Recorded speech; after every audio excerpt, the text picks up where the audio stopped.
ভালো শাড়িটা। Sorry sorry, আমি ইচ্ছে করে করিনি। তুই ইচ্ছে করে করনি, তুই দেখে চলতে পারো না? আরে আরে বিহান, এই কোথা থেকে নিয়ে এলি মেয়েটাকে? আমার এত দামি শাড়িটা নষ্ট করে দিল। আরে ঋতু যাই, কার সঙ্গে ছেলের বিয়ে দিয়েছিস? একটা অসম্ভব মেয়ে। আমি কিছু করিনি, আসলে আমাকে কিছু থেকে কেউ ধাক্কা মারলো, কিন্তু কে মারলো আমি সত্যি বুঝতে পারছি না। হ্যাঁ, এখন তো বলবেই। এখন তুমি নিজের দোষটা অন্য লোকের ঘাড়ে চাপানোর চেষ্টা করছো।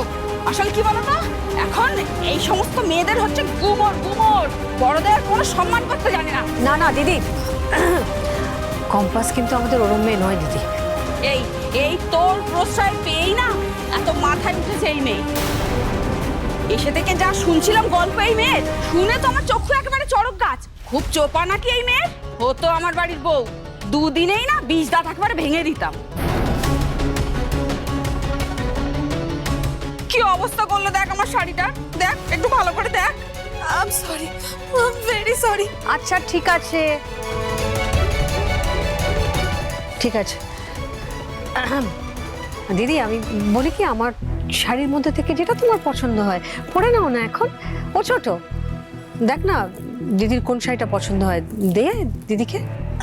দিদি হ্যাঁ, তোমরা বড় লোক, 2-4টে শাড়িতে তোমাদের আবার কিছু আসে যায় না, কিন্তু আসল কথা হলো কাজের লোকের মেয়েকে বাড়ির বউ করলে এই অবস্থাই হয়।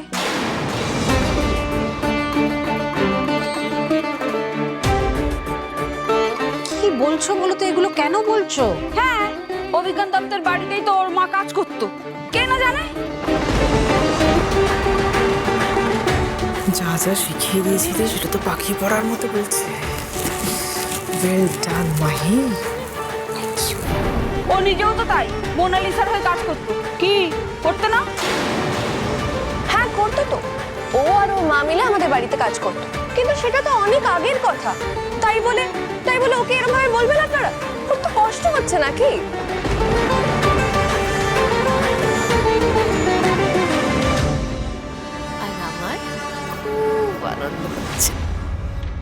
আমি একটা কথা বলতে চাই, আপনারা যেটা জানেন সেটা কিন্তু পুরোপুরি ঠিক জানেন না, ভুল জানেন। কম্পাস বা ওর মা কখনোই আমাদের বাড়ির কাজের লোক ছিল না। ওরা একদিন খুব বিপদে পড়েছিল, খুব অসহায় ছিল, তাই ওদেরকে শুধু আমরা আমাদের বাড়িতে আশ্রয় দিয়েছিলাম। কিন্তু তার মানে এই নয় যে ওরা আমাদের বাড়ির কাজের লোক ছিল, ওরা আমাদের আশ্রিত ছিল। ওই একই তো, আশ্রিত মানেই তো আপনাদের বাড়িতে থাকতো, পড়তো, খেত। সে তো দিদি, এখন বাড়িতে যারা থাকে সবাই খাওয়া পড়া পাই, কিন্তু কম্পাস সত্যি সত্যি আমার কাছে আমার মেয়ের মতোই।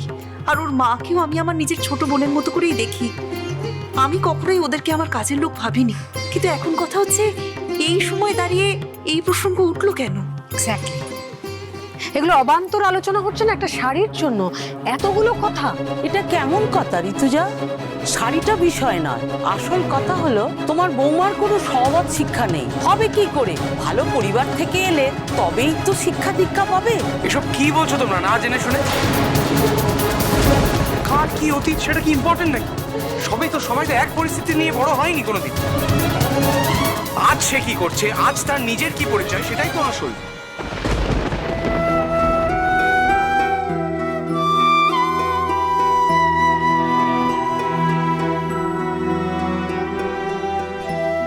বাবা, আমরা তো শুনেছিলাম তোর নাকি বউয়ের সঙ্গে পটে না, এখন তো আবার দেখছি বউয়ের হয়েই কথা বলছিস রে।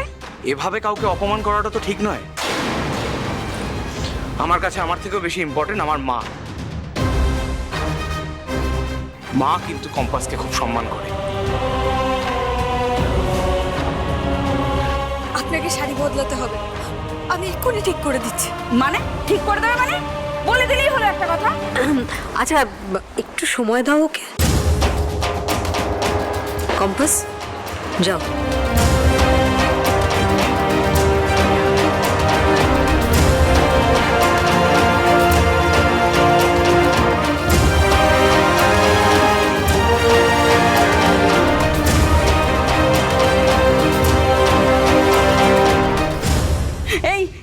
এটা আবার কি? এই দেখি দেখি দেখি দেখি, এটা কি? এটা তো কোনো নাম টাম কিছু লেখা নেই। এটা একদম দেবে না, বাড়িতে। সরাও সরাও সরাও সরাও, আমার শাড়ির আরো খারাপ অবস্থা হবে। একদম দেবে না, বিশ্বাস করুন, আমি কিচ্ছু বিশ্বাস করতে চাই না, তুমি দেবে না। তোমাকে বারণ করেছিল আমার কথাটা একটু শুনুন। না। আপনার দামি শাড়ি আমি নষ্ট হতে দেব না।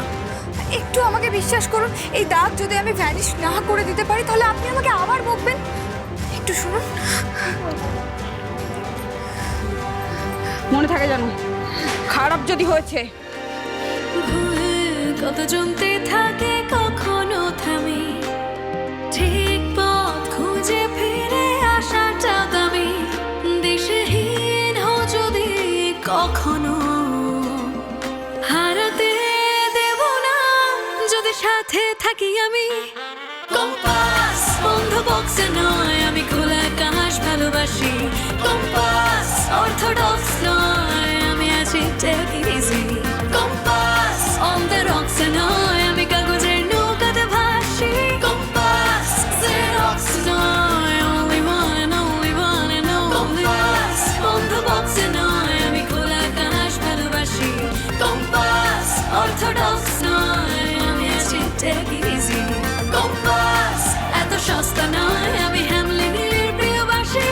কম্পাস জেরক্স নয়, only one and only। এক পিসে ও মা, মিলিয়ে গেল। এই আর ফুটে বেরোবে না তো? না না, এই ঋতুজা, এটা কোন কোম্পানির রে? একটু নামটা বলিস তো, আমিও একটা আনবো। দিদি এটা ওর তৈরি।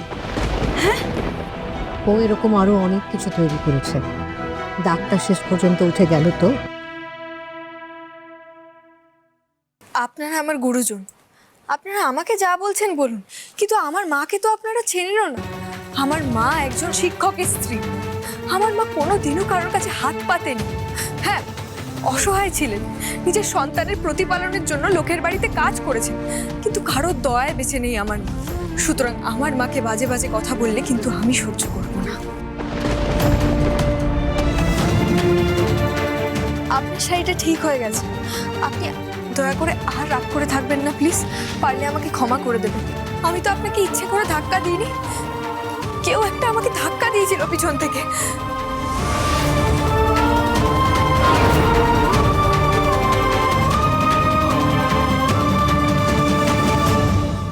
তবে আমার টেনশন নেই, আমাকে যে ধাক্কা দেবে সে নিজেও ধাক্কা খাবে, এই কথাটার গ্যারান্টি আমি দিতে পারি।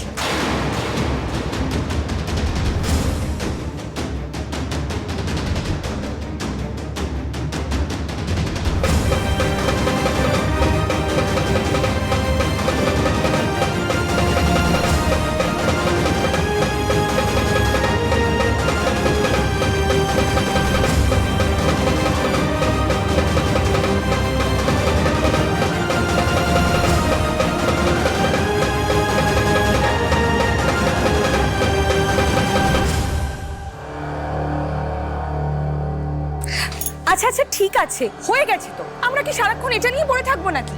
জেম্মাদের অ্যানিভার্সারিটা সেলিব্রেট করতে হবে তো। এক্স্যাক্টলি। আমরা প্লিজ এবারে সবাই মিলে অনুষ্ঠানটা শুরু করি। এই ঋতু, ঋতু বস বস বস। যতই তোমরা চেষ্টা করো না কেন, আমার মেরুদণ্ড ভাঙতে পারবে না। আমার আত্মবিশ্বাস ভাঙার মতো ক্ষমতাই নেই তোমাদের। যে কাজে কম্পাস এখানে এসেছে সেটা করে তবেই দম ফেলবে।